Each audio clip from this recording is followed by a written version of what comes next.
Shalom Bapak Ibu Saudara yang terkasih di dalam nama Tuhan Yesus Kristus. Sungguh kesempatan yang sangat luar biasa karena kita bisa beribadah secara online. Dan walaupun kita beribadah secara online, kita harus yakin dan percaya bahwa dimanapun kita beribadah, Tuhan akan hadir di tengah-tengah kita. Amin. Kita akan memulai ibadah kita hari ini. Mari kita siapkan hati kita masuk dalam saat teduh sejenak. Dan sesudah ia ditinggikan oleh tangan kanan Allah dan menerima Roh Kudus yang dijanjikan itu, maka dicurahkannya apa yang kamu lihat dan dengar di sini. Amin. Kami bersyukur Tuhan karena kami boleh bersuka cita. Kami yakin dan percaya itu semua karena Roh Kudus tercurah di tempat ini. Urapannya ajaib memulihkan umatnya. Tercurah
Sidang jemaat yang saya kasih dalam Tuhan Yesus Kristus, mari kita bersama-sama kembali beribadah kepada Tuhan di tempat kita masing-masing.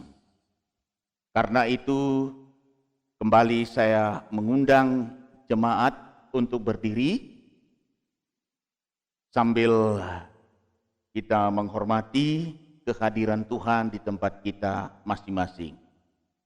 Mari kita berdoa dan kita tahbiskan ibadah pada hari ini. Kami mengucap syukur dan berterima kasih kepada Tuhan karena kasih, kehadiran, penyertaan dan pemeliharaan Tuhan tidak pernah berlalu daripada kami sampai dengan saat ini. Sekalipun dalam perjalanan hidup kami di tengah-tengah dunia ini tidak selamanya menyenangkan, tetapi kami tahu kehadiran-Mu Tuhan tidak dapat dibatasi oleh situasi keadaan yang tidak kondusif. Kami percaya Allah turut bekerja dalam segala sesuatu untuk mendatangkan kebaikan bagi kami yang mengasihi Tuhan.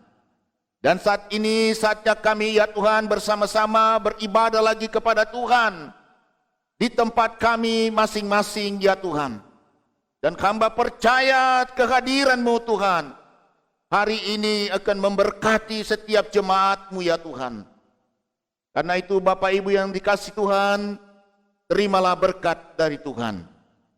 Bahwa sesungguhnya pertolongan dalam ibadah di hari ini datangnya dari Tuhan yang menciptakan langit dan bumi dan yang tidak pernah meninggalkan ciptaan tangannya. Turunlah atas kita sekalian anugerah dan damai sejahtera dari Allah Bapa, Putra dan Roh Kudus.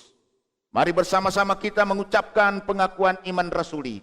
Aku percaya kepada Allah, Bapa yang Maha Kuasa, Khalik langit dan bumi, dan kepada Yesus Kristus anaknya yang tunggal Tuhan kita, yang dikandung daripada Roh Kudus, lahir dari anak darah Maria, yang menderita sengsara di bawah pemerintahan Pontius Pilatus, disalibkan, mati dan dikuburkan, turun ke dalam kerajaan maut, pada hari yang ketiga bangkit pula dari antara orang mati, naik ke surga, duduk di sebelah kanan Allah, Bapa yang Maha Kuasa. Dan dari sana ia akan datang untuk menghakimi orang yang hidup dan yang mati. Aku percaya kepada Roh Kudus, gereja yang kudus dan am, persekutuan orang kudus, pengampunan dosa, kebangkitan tubuh, dan hidup yang kekal. Amin. Kepada jemaat dipersilakan duduk kembali.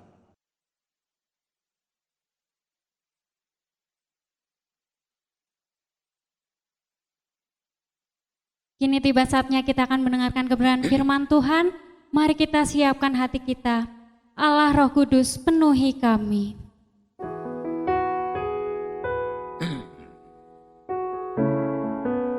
Kami mau masuk hadirat-Mu Tuhan. Kami rindu untuk selalu dalam dekap-Mu Tuhan.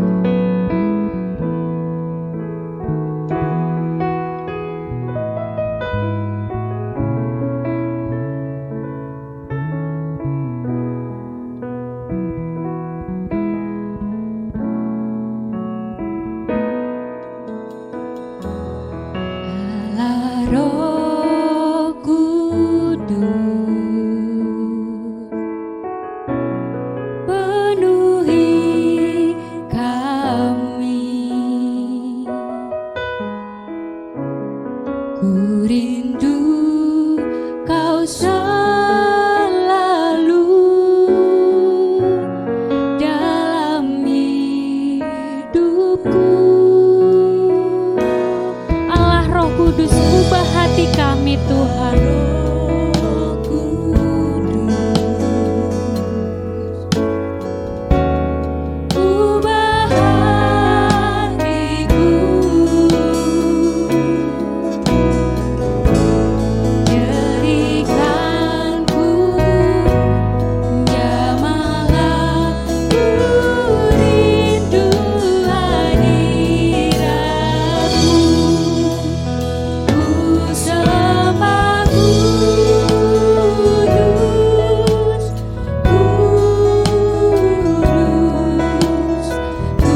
Mari kita satu dalam doa. Saatnya Tuhan kami mau mendengarkan kebenaran firman-Mu. Karena itu jamah hati dan pikiran kami ya Tuhan, supaya kami berkonsentrasi untuk mendengarkan setiap firman-Mu. Kami rindu ya Tuhan hari ini, iman kami semakin dimantapkan dari kebenaran firman-Mu. Roh Kudus memberikan kepada kami inspirasi, agar kami mengerti rencana dan kehendak Tuhan. Lebih daripada itu ya Tuhan, curahkanlah kuasa Roh Kudus-Mu memenuhi hati kami, dan segala macam intervensi dari kuasa-kuasa kegelapan roh jahat yang mengganggu konsentrasi kami tolak dalam nama Tuhan Yesus. Lindungi setiap jemaat-Mu ya Tuhan, di rumah mereka masing-masing.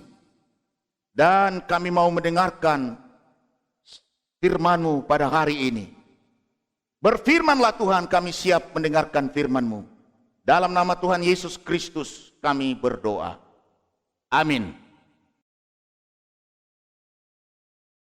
Sidang jemaat yang dikasihi oleh Tuhan Yesus Kristus, mari kita bersama-sama membuka Alkitab kita.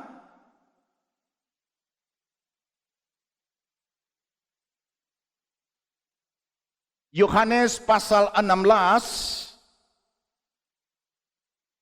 Kita baca dari ayat yang ke-7 hingga ayat yang ke-8. Yohanes pasal 16, kita baca dari ayat yang ke-7 dan ayat yang ke-18. Demikian firman Tuhan. Namun benar yang kukatakan ini kepadamu adalah lebih berguna bagi kamu jika aku pergi. Sebab jikalau aku tidak pergi, penghibur itu tidak akan datang kepadamu. Tetapi jikalau aku pergi, aku akan mengutus dia kepadamu. Dan kalau ia datang, ia akan menginsafkan dunia akan dosa, kebenaran, dan penghakiman. Sedemikian jauh pembacaan firman Tuhan. Berbahagialah kita yang mendengar dan melakukan firman Tuhan dalam kehidupan kita hari lepas hari. Dari pembacaan firman Tuhan ini berbicara tentang peranan Roh Kudus dalam hidup kita masa sekarang. Peranan Roh Kudus dalam hidup kita masa sekarang.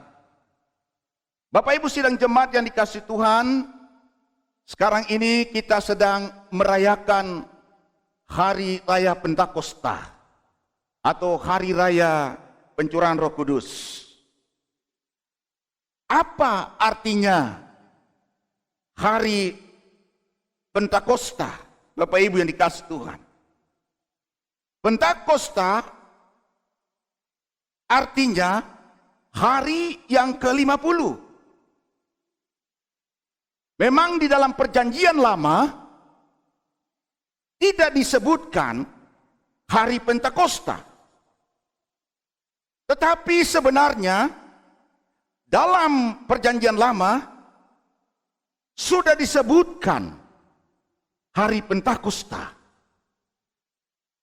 Dan pada hari ini saya mau sampaikan ada 3 garis besar arti daripada Pentakosta. Mulai dari sejak perjanjian lama sampai perjanjian baru.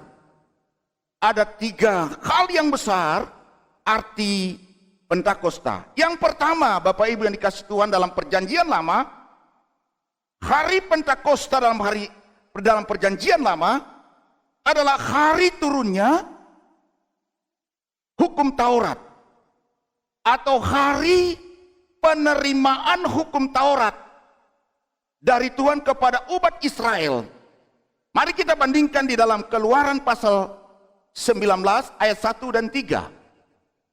Pada bulan ketiga setelah orang Israel keluar dari tanah Mesir, mereka tiba di padang gurun Sinai pada hari itu juga, ayat yang ketiga. Lalu naiklah Musa menghadap Allah, dan Tuhan berseru dari gunung itu kepadanya, beginilah kau katakan kepada keturunan Yakub, dan kau beritakan kepada orang Israel. Nah, Bapak Ibu yang dikasihi oleh Tuhan Yesus Kristus, di sana dikatakan firman Tuhan bulan yang ketiga. Jadi orang Israel pada bulan yang ketiga berada di Sinai. Nah, untuk apa mereka berada di Gunung Sinai? Mereka di Gunung Sinai untuk menerima hukum Taurat.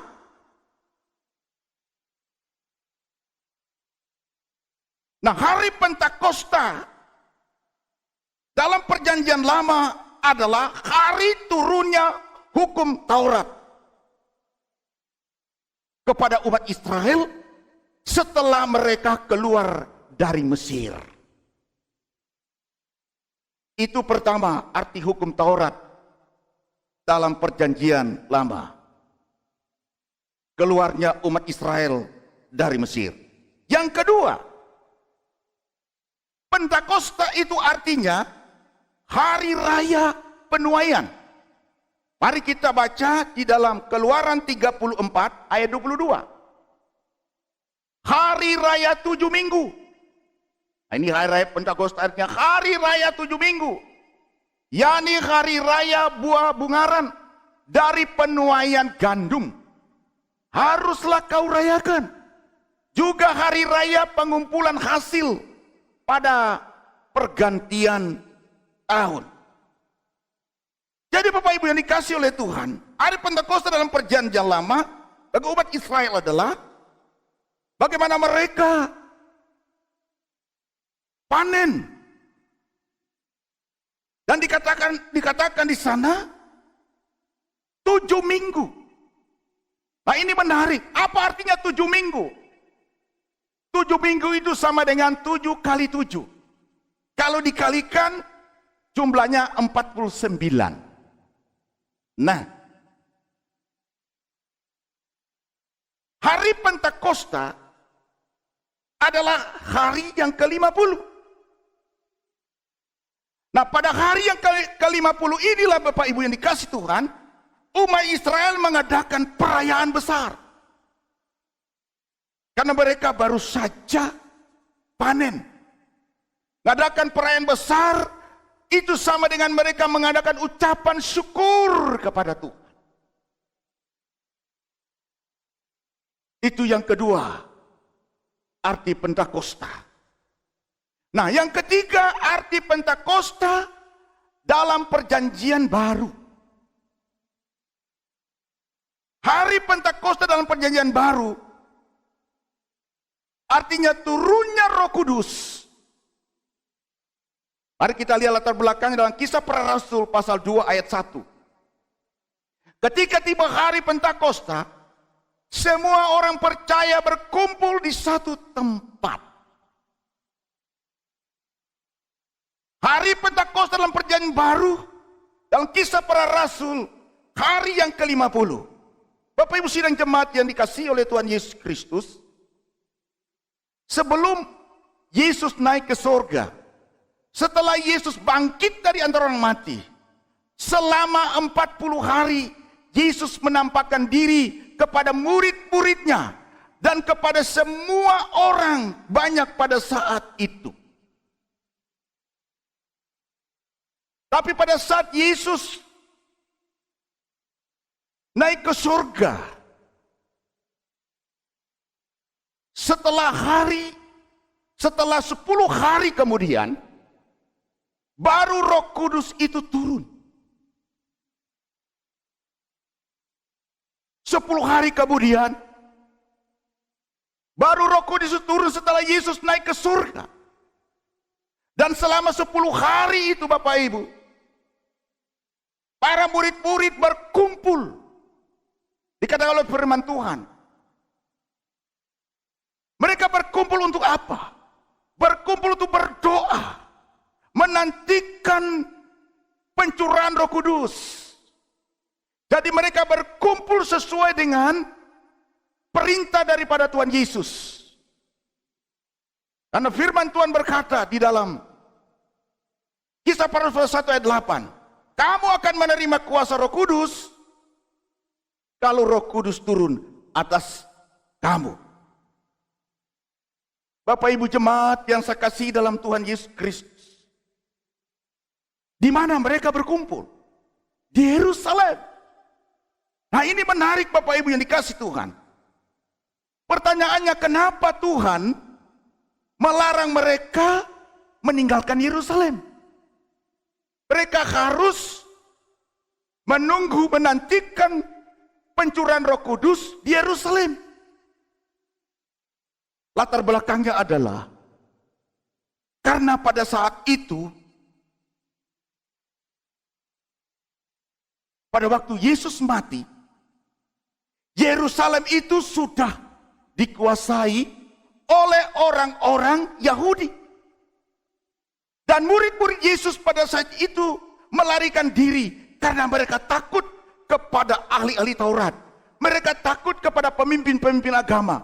Mereka takut kepada orang-orang Farisi. Nah, sesuai dengan perintah daripada Tuhan Yesus, selama 10 hari mereka menunggu, menantikan turunnya Roh Kudus. Nah, Bapak Ibu yang dikasih Tuhan, apa yang terjadi? Setelah mereka berdoa selama 10 hari, kalau kita baca di dalam Kisah Para Rasul 2 ayat 5 dan 6, ketika tiba hari Pentakosta, semua orang percaya berkumpul. Ya. Waktu itu di Yerusalem diam orang-orang Yahudi.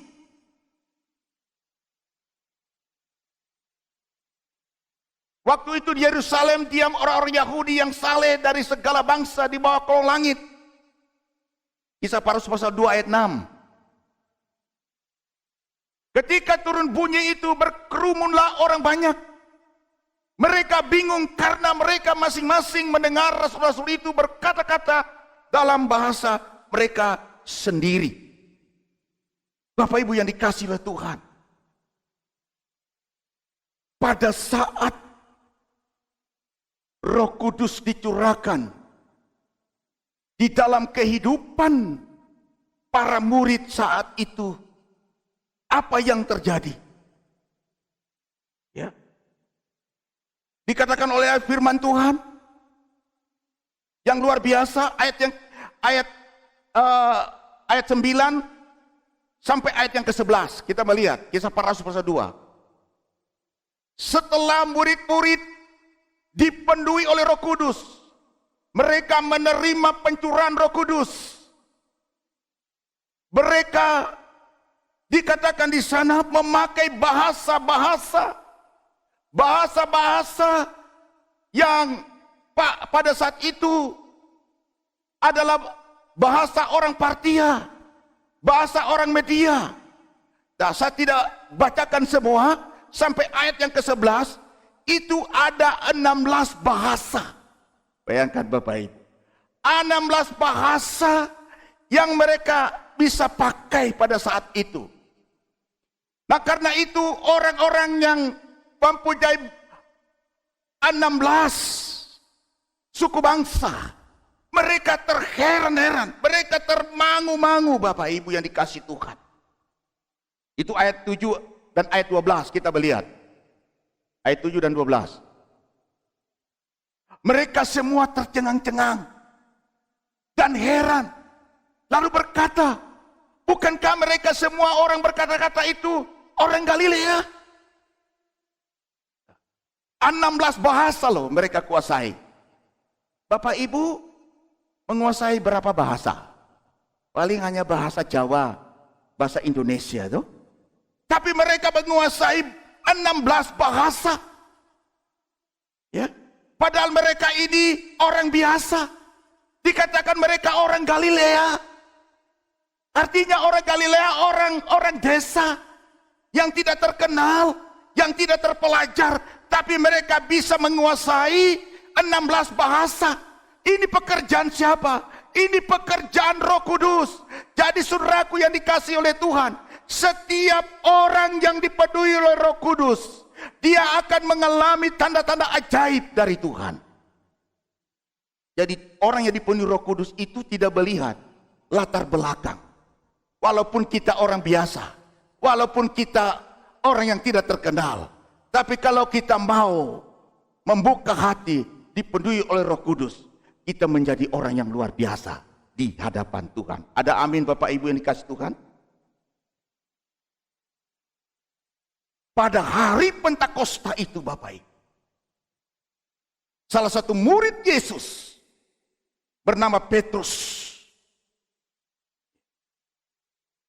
yang tadinya Petrus ini pernah menyangkal Yesus 3 kali pada waktu Yesus disalibkan. Tetapi apa yang terjadi? Setelah Petrus ini bertobat, hidupnya diubahkan oleh Tuhan. Setelah dia bertobat, dia dipenuhi oleh Roh Kudus. Dikatakan oleh firman Tuhan, sekali Petrus berkhotbah, ada 3.000 jiwa yang bertobat. Mari kita lihat Kisah Para Rasul 2 ayat 41. Orang-orang yang menerima perkataannya itu memberi diri dibaptis. Dan pada hari itu jumlah mereka bertambah kira-kira 3.000 jiwa. Bapak Ibu yang dikasihi Tuhan, luar biasa. Setelah mereka dipenuhi Roh Kudus, mereka dipakai oleh Tuhan yang luar biasa. Petrus berkhotbah, 3.000 jiwa yang bertobat. Nah, Bapak Ibu yang dikasihi dalam Tuhan, dalam perjanjian lama, kita melihat ketika Taurat diturunkan oleh Tuhan lewat Musa, dikatakan juga di sana ada 3.000 orang Israel yang mati. Kalau Petrus, ketika Roh Kudus turun atasnya, 3.000 jiwa bertobat. Tetapi dalam perjanjian lama, ketika Taurat Tuhan diturunkan oleh Tuhan lewat Musa, ada 3.000 orang Israel yang mati. Mari kita lihat dalam Keluaran pasal 32 ayat 28. Bani Lewi melakukan seperti yang dikatakan Musa. Dan pada hari itu tewaslah kira-kira 3.000 orang dari bangsa itu. Bapak Ibu yang dikasihi Tuhan. Dan dikatakan juga di dalam Keluaran 20 ayat 18. Keluaran 20 ayat 18. Seluruh bangsa itu menyaksikan guru mengguntur, kilat sambung menyambung, sangkakala berbunyi, dan gunung berasap. Maka bangsa itu takut dan gemetar, dan mereka berdiri jauh-jauh. Bapak Ibu yang dikasihi oleh Tuhan, kenapa ketika Taurat Tuhan itu turun atas Musa, bangsa-bangsa saat itu gemetar, mereka takut, mereka menjauhkan diri, dan dikatakan mereka mendengar guru mengguntur, kilat abu menyambung, sangkakala berbunyi, gunung berasap. Bangsa menjadi takut. Kenapa mereka takut dan gemetar? Kenapa mereka berdiri jauh-jauh Bapak Ibu? Karena mereka tidak sungguh-sungguh dalam Tuhan. Bapak Ibu yang dikasihi oleh Tuhan, orang yang tidak sungguh-sungguh dalam Tuhan, dalam hidupnya itu tidak ada ketenangan dalam hidup. Ya. Tetapi kenapa Musa? Kenapa hanya Musa yang dipenuhi oleh Roh Allah? Karena saat itu hanya Musa lah yang sungguh-sungguh hidup di dalam Tuhan. Itu bedanya Bapak Ibu yang dikasihi Tuhan. Hanya Musa yang sungguh-sungguh setia dan taat kepada Tuhan. Karena itu Tuhan percayakan kepada Musa, hukum Taurat itu turun atasnya. Tapi umat yang lain, mereka tidak sungguh-sungguh. Karena itu mereka ketakutan. Nah, kembali kepada perjanjian baru. Ketika Roh Kudus turun, Bapak Ibu yang dikasih Tuhan. Di dalam Kisah Para Rasul pasal 2, ayat 2 sampai 4, di sana dikatakan, tiba-tiba turunlah dari langit suatu bunyi seperti tiupan angin keras yang memenuhi seluruh rumah di mana mereka duduk. Ya. Dan tampaklah kepada mereka lidah-lidah seperti nyala api yang bertebaran dan hinggap pada mereka masing-masing. Bapak Ibu yang dikasih Tuhan, kehadiran Roh Kudus itu disimbolkan atau ditandai, yang pertama, seperti angin yang bertiup keras. Angin. Siapa yang bisa melihat angin, Bapak Ibu? Tidak ada yang bisa melihat angin. Tetapi kita bisa merasakannya. Demikian juga kehadiran Roh Kudus. Kita tidak bisa tahu, kita tidak bisa melihat kuasa Roh Kudus bekerja. Tapi setiap orang yang membuka hatinya, dipenuhi oleh Roh Kudus, pasti ada perubahan yang ajaib dalam hidup. Demikian juga api, Roh Kudus dilambangkan seperti api. Api ini berbicara tentang kuasa, kekuatan. Api ini yang membakar. Membakar apa? Membakar sampah. Nah, Bapak Ibu yang dikasih oleh Tuhan Yesus Kristus, kalau Roh Kudus turun dalam kehidupan kita, maka sampah-sampah kebiasaan yang buruk, sampah-sampah dosa, sampah-sampah dunia yang tidak memuliakan Tuhan dalam kehidupan kita akan dibakar habis oleh kuasa Roh Kudus. Saudaraku yang dikasih oleh Tuhan Yesus Kristus, kembali kepada tema. Karena itu, apa peranan Roh Kudus dalam hidup orang yang percaya? Menurut Yohanes pasal 16 ayat 7 sampai 8 pada masa sekarang ini. Apa peranan Roh Kudus? Bapak Ibu, peranan Roh Kudus, kita baca. Namun benar, yang kukatakan ini kepadamu adalah lebih berguna bagi kamu jika aku pergi, kata Yesus. Sebab jikalau aku tidak pergi, penghibur itu tidak akan datang kepadamu. Tetapi jikalau aku pergi, aku akan mengutus dia kepadamu. Dan kalau ia datang, ia akan menginsafkan dunia akan dosa, kebenaran, dan penghakiman. Nah, Bapak Ibu yang dikasih Tuhan, peranan Roh Kudus. Yang pertama, Roh Kudus menginsafkan manusia akan dosa. Itu ayat yang ke-8. Ya, ia datang untuk menginsafkan dunia akan dosa. Menginsafkan dunia. Seluruh dunia yang berada, seluruh umat manusia yang berada tinggal di dalam dunia ini. Kata menginsafkan itu artinya menyingkapkan. Menginsafkan itu artinya juga membukakan. Membukakan kebenaran dan membukakan ketidakbenaran. Menginsafkan itu artinya menyadarkan, meyakinkan, menyadarkan manusia akan dosanya. Bapak Ibu yang dikasih oleh Tuhan, sekarang ini Roh Kudus sudah banyak menyadarkan, menginsafkan manusia akan dosanya.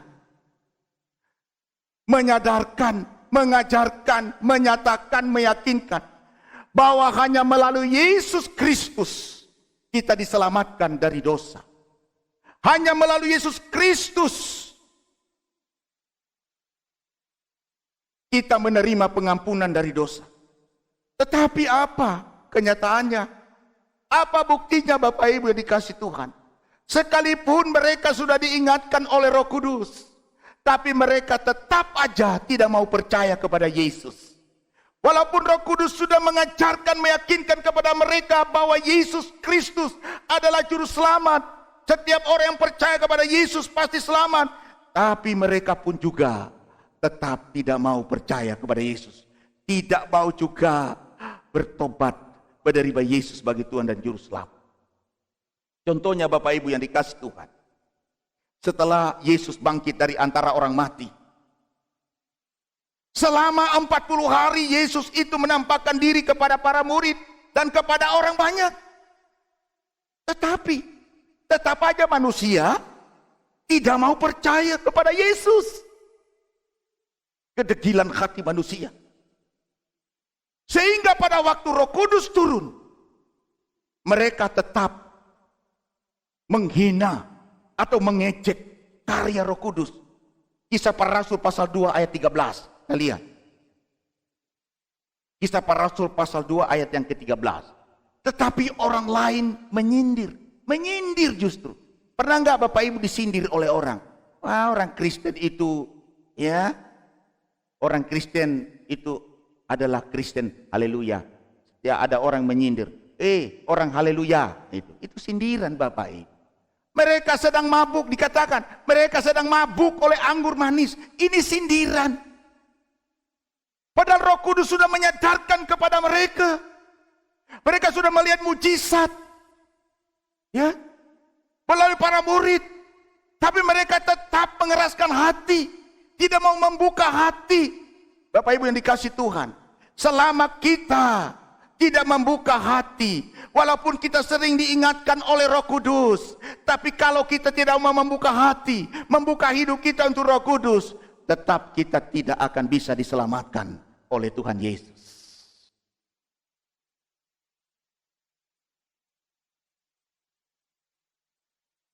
Bapak Ibu yang dikasih oleh Tuhan, ini yang pertama, Roh Kudus menginsapkan manusia akan dosanya. Menginsapkan, meyakinkan, menyadarkan. Hanya Yesus yang sanggup, yang berkuasa menyelamatkan kita dari dosa. Roh Kudus sudah ingatkan terus menerus. Tapi mereka tetap menutup hati. Yang kedua, apa peranan Roh Kudus? Peranan Roh Kudus yang kedua adalah Roh Kudus menginsafkan akan kebenaran. Ayat yang ke-8 Yohanes 16 ayat yang ke-8. Yohanes 16 ayat yang ke-8.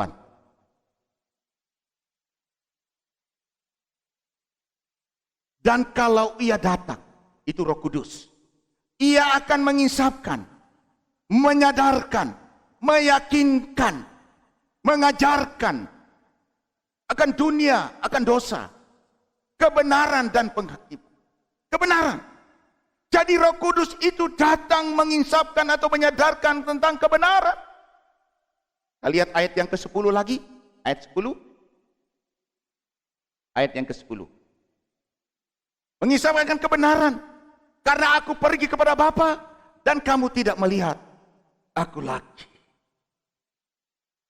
Jadi Bapak Ibu yang dikasih Tuhan, Roh Kudus menginsafkan atau menyadarkan manusia bahwa Yesus Kristus itu adalah kebenaran.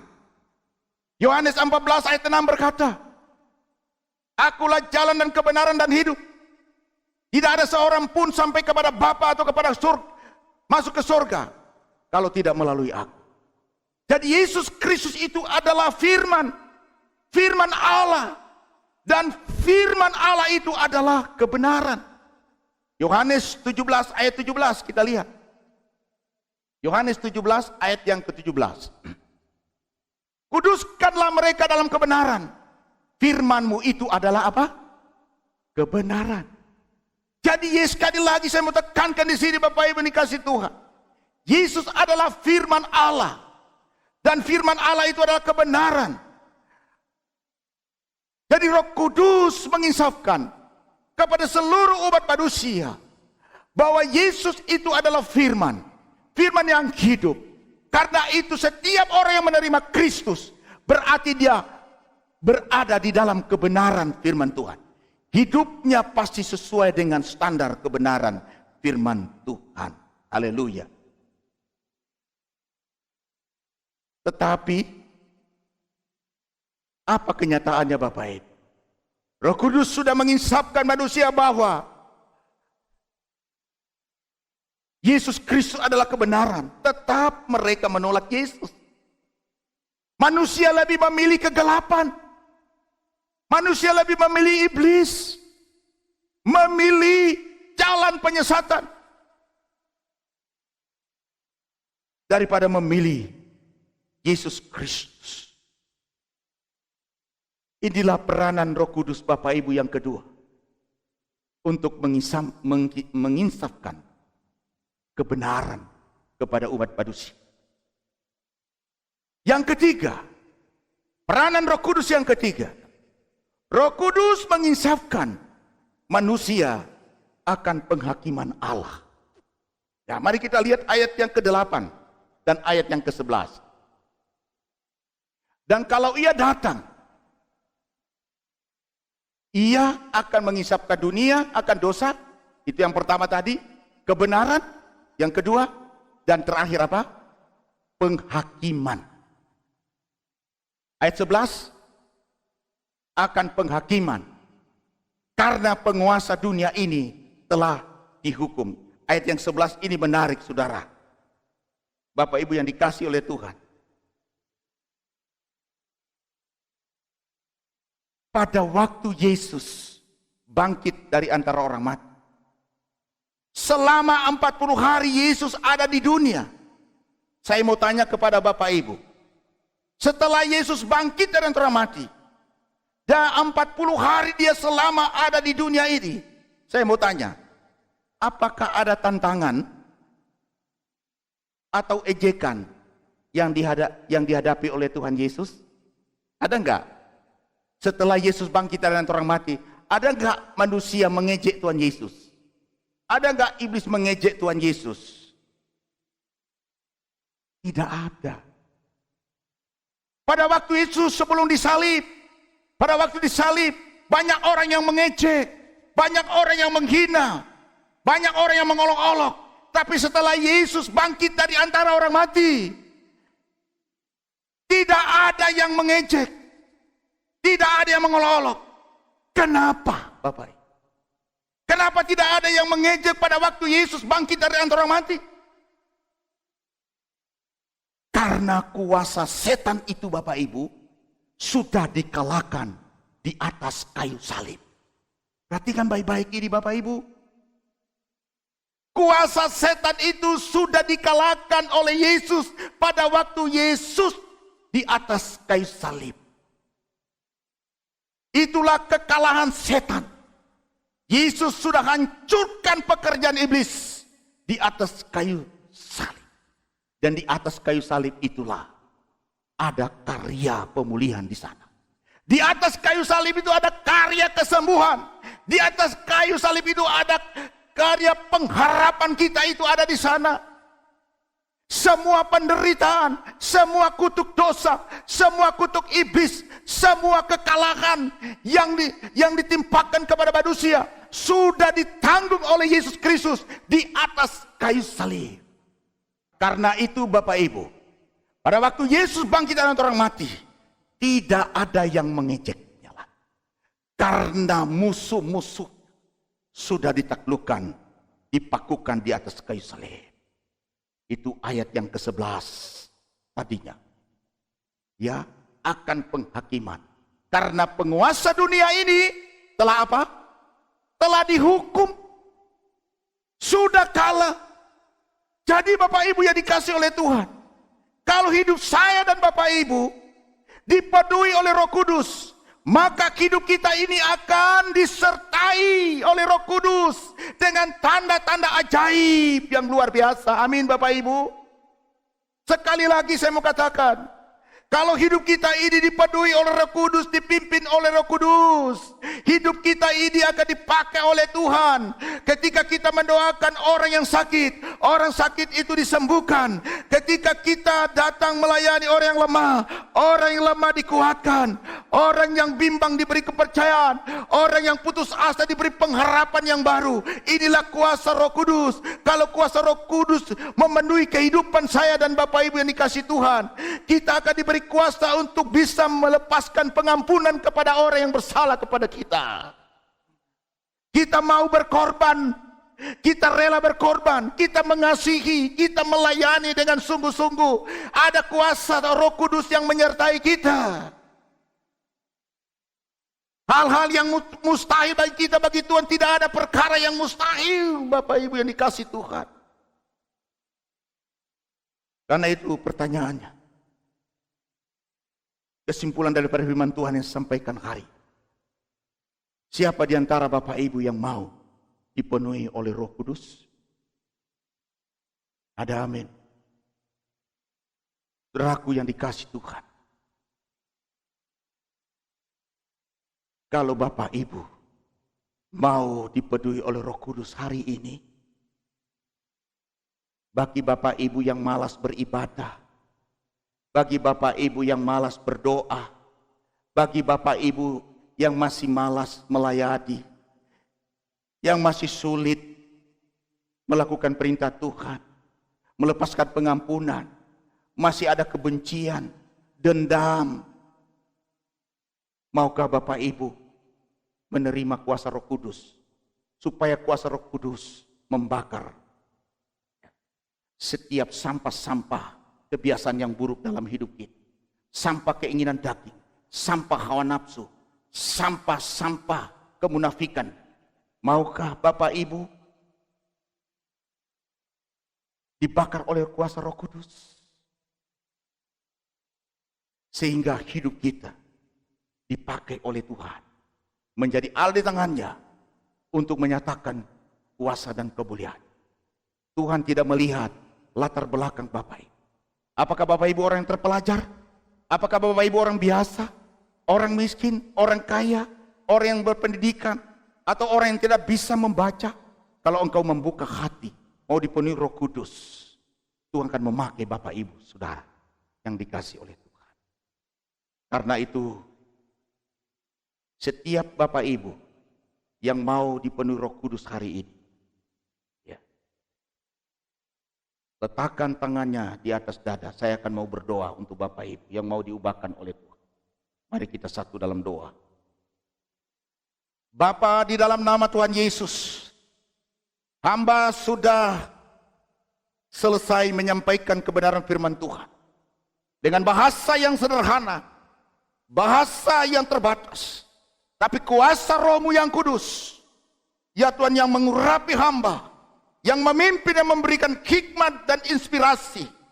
Ya Tuhan Yesus, kuasa Roh-Mu yang kudus yang tidak dapat dibatasi oleh kuasa apapun dari dunia ini, menjamah setiap umat jemaat-Mu ya Tuhan Yesus, yang mungkin saat ini mata hamba terbatas, tapi oleh karena ya Tuhan, kuasa Roh Kudus yang bekerja dalam hati setiap jemaat-Mu, saat ini mungkin mereka mau dipenuhi oleh Roh Kudus, mau dicamah oleh Roh Kudus, mau dibakar oleh api Roh Kudus, dibakar dari segala kebiasaan yang buruk, sampah-sampah kebiasaan-kebiasaan yang berdosa.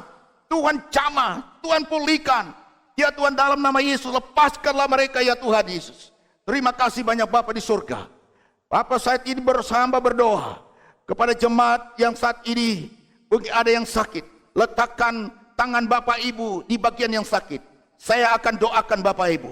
Bapak, di dalam nama kuasa Tuhan Yesus, melalui ya Tuhan Yesus, doa hamba melalui online ini, hamba berdoa setiap mereka ya Tuhan Yesus dan mendengar doa hamba yang sakit, Tuhan sembuhkan. Ya Tuhan, dalam nama Yesus, penyakit apapun yang ada dalam tubuh setiap jemaat-Mu, dalam nama Yesus Tuhan sembuhkan, Tuhan pulihkan. Terima kasih banyak Bapa di surga. Hamba berdoa ya Tuhan Yesus, setiap jemaat-Mu yang saat ini mengalami ya Tuhan dampak ya Tuhan COVID-19, Tuhan Yesus tolong, Tuhan memberkati, membukakan pintu berkat bagi mereka ya Tuhan.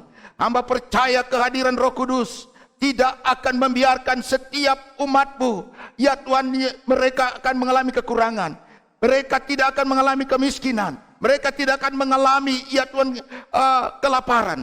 Dalam nama kuasa Tuhan Yesus, Ya Tuhan, Roh Kudus turun atas mereka dan membukakan pintu-pintu berkat bagi mereka. Terima kasih banyak Tuhan. Keluarga jemaat-Mu, anggota keluarga yang belum percaya dalam nama Yesus, Tuhan jamah mereka ya Bapa. Pakailah anggota jemaat yang mau dipakai oleh Roh Kudus untuk memberitakan Injil, untuk bersaksi tentang ya Tuhan nama Yesus Kristus yang adalah juru selamat dunia ini. Terima kasih banyak Bapa di surga. Hamba berdoa ya Tuhan Yesus, bagi jemaat ya Tuhan Yesus yang saat ini kehilangan pekerjaan. Hamba berdoa dalam nama Yesus, berikanlah kepada mereka kekuatan, pengharapan, kesabaran untuk menantikan ya Tuhan berkat Tuhan lewat pekerjaan. Hamba berdoa juga untuk anak-anak jemaat ya Tuhan yang saat ini ya Tuhan masuk ke sekolah yang baru, baik SD, SMP, SMU, perguruan tinggi, yang masih mencari pekerjaan. Dalam nama Yesus Tuhan jamah mereka. Tuhan memberikan kepada mereka pekerjaan dan pendidikan yang baik ya Tuhan, supaya mereka diterima di sekolah yang baru ya Tuhan. Kami berdoa untuk biaya yang mereka butuhkan dalam nama Yesus. Mari Tuhan, Engkau memberikan jalan keluar ya Tuhan, sehingga anak-anak semua dapat ya Tuhan belajar dengan baik ya Tuhan di sekolah mereka masing-masing. Hamba berdoa ya Tuhan Yesus, bagi jemaat-Mu ya Tuhan Yesus yang saat ini ya Tuhan mengalami kesusahan karena anggota keluarga yang berjauhan. Hamba berdoa dalam nama Yesus, Roh Kudus memberi penghiburan pada mereka ya Tuhan. Terima kasih banyak Bapa. Juga hamba berdoa ya Tuhan untuk keadaan bangsa dan negara kami yang saat ini ya Tuhan sedang menghadapi banyak penderitaan ya Tuhan, karena ya Tuhan virus corona ini, sehingga ya Tuhan aparat pemerintah kami ya Tuhan kewalahan, dan juga para medis kewalahan ya Tuhan. Mereka mengalami ya Tuhan tekanan hidup, mengalami stres ya Tuhan. Hamba berdoa dalam nama Yesus, kuatkan, teguhkan mereka Tuhan. Jauhkan daripada mereka roh stres, putus asa ya Tuhan. Tetap mereka memberikan pelayanan kepada masyarakat. Masyarakat yang kena dampak ya Tuhan, yang sakit Tuhan jamah dan sembuhkan. Hamba berdoa setiap ya Tuhan Yesus, orang-orang yang saat ini sedang mengalami ya Tuhan virus corona, sembuhkanlah mereka dalam nama Yesus. Aparat pemerintah Tuhan jamah, Tuhan berikan kekuatan, mulai dari tingkat presiden sampai ke daerah-daerah, TNI, Polri ya Tuhan, ormas-ormas. Tuhan Yesus memberikan pertolongan, memberi kekuatan pada mereka, imun yang kuat ya Tuhan, bebas dari virus corona ya Tuhan. Oh terima kasih banyak Bapa. Kami menyerahkan ya Tuhan bangsa kami dalam keamanan. Jauhkan daripada ya Tuhan roh pemberontakan, roh perkelahian, ya roh pencurian, ya Tuhan pembunuhan, kerusuhan kami tolak dalam nama Yesus. Hamba-hamba Tuhan, Tuhan jamah, Tuhan berkati, Tuhan pakai jemaat Tuhan, orang-orang Kristen ya Tuhan di Indonesia. Tuhan Yesus memberkati mereka, berikan kekuatan pada mereka. Terima kasih banyak Tuhan. Tuhan, hamba berdoa ya Tuhan untuk kami memberikan persembahan buat pekerjaan Tuhan, khususnya jemaat GKI Narwasku. Tuhan memberkati mereka. Kami percaya Tuhan Yesus, pada saat kami taat melakukan firman Tuhan, berapapun yang kami beri, kami melakukannya untuk pekerjaan Tuhan. Tidak ada perkara yang mustahil bagi Tuhan. Karena itu berkatilah setiap jemaat yang memberi persembahan, baik persembahan perpuluhan, persembahan diakonia, persembahan ya Tuhan dana emeritus, persembahan ya Tuhan dana operasional, persembahan apapun yang mereka persembahkan bawa ke meja perbendaharaan. Tuhan Yesus memberkati. Terima kasih banyak Tuhan Yesus. Inilah doa syafaat kami ya Tuhan, dan doa persembahan yang kami naikkan hanya di dalam nama Tuhan Yesus kami berdoa. Amin.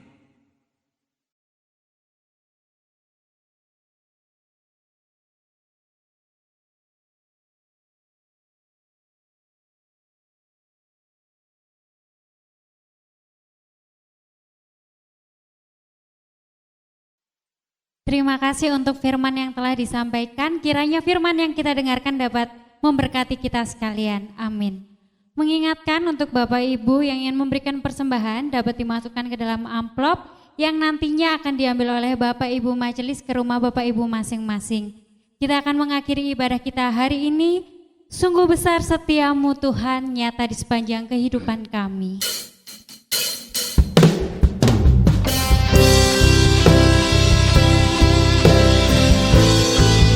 Kami mau meninggikan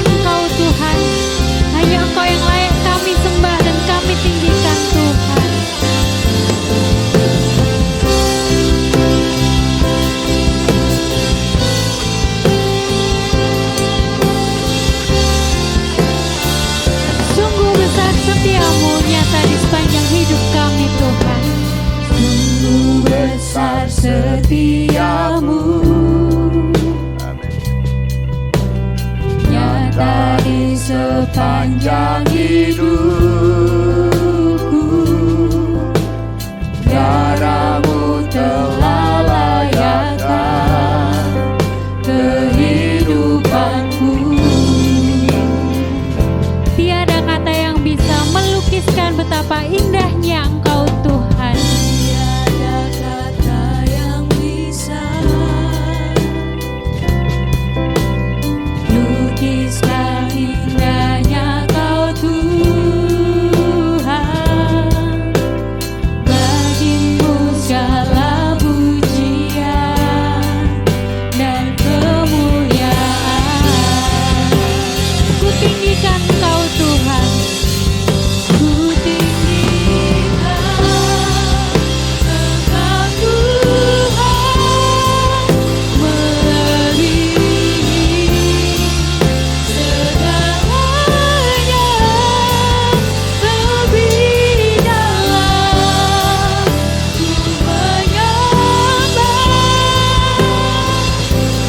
Dalam roh dan kebenaran selamanya. Kami bersyukur Tuhan karena kami punya Allah seperti Engkau. Terima kasih Tuhan. Tiada kata yang bisa melukiskan kebaikan-Mu Tuhan. Tiada kata yang bisa lukiskan indahnya Kau Tuhan. Bagimu segala pujian dan kemuliaan. Ku tinggikan Kau Tuhan melebihi segalanya. Ku tinggikan Engkau Tuhan, melebihi segalanya, lebih dalam ku menyembah. Dalam roh dan kebenaran ku tinggikan Engkau Tuhan. Ku tinggikan Engkau Tuhan, melebihi segalanya, lebih dalam ku menyembah. Dalam roh dan kebenaran selamanya.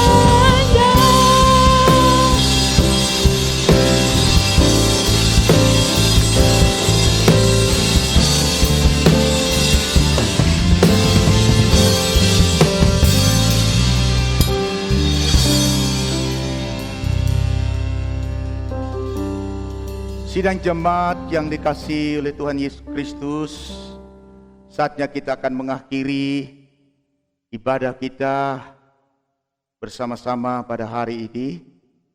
Dan firman Tuhan berkata, pulanglah di dalam damai sejahtera dan terimalah berkat firman Tuhan dan lakukanlah firman Tuhan dalam kehidupan kita hari lepas hari. Saya mengundang jemaat berdiri lagi untuk menerima berkat dari Tuhan. Tuhan mengasihi engkau dan mengasihi seluruh anggota keluargamu melebihi bangsa-bangsa yang tidak mengenal Allah. Tuhan akan mencurahkan berkat-Nya secara melimpah-limpah atas seluruh anggota keluargamu. Tuhan akan menghalau daripadamu segala macam kutuk kegagalan, kutuk kemiskinan, kutuk kebangkrutan. Tuhan juga akan menghalau daripadamu segala macam kutuk sakit penyakit. Tuhan tidak akan membiarkan engkau, sebab darah Yesus ada di dalam tubuhmu yang memberikan imun yang kuat. Engkau tidak akan disentuh oleh virus corona. Seluruh anggota keluargamu dilindungi oleh Tuhan. Karena itu kami mengucap syukur dan berterima kasih Tuhan, karena kuasa-Mu sampai dengan saat ini tidak pernah berubah. Tuhan menyinari engkau dengan wajah-Nya dan memberi engkau kasih karunia. Tuhan menghadapkan wajah-Nya kepadamu dan memberi engkau damai sejahtera. Mulai dari saat ini sampai Maranatha, Yesus datang kedua kali untuk menjemput kita naik ke sorga yang kekal. Amin. Amin.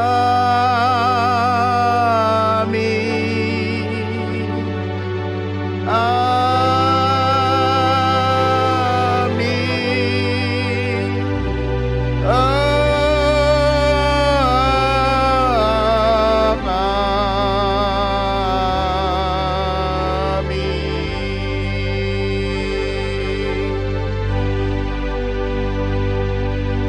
Amin. Jemaat dipersilakan duduk kembali dan kita mau saat teduh sejenak di dalam doa.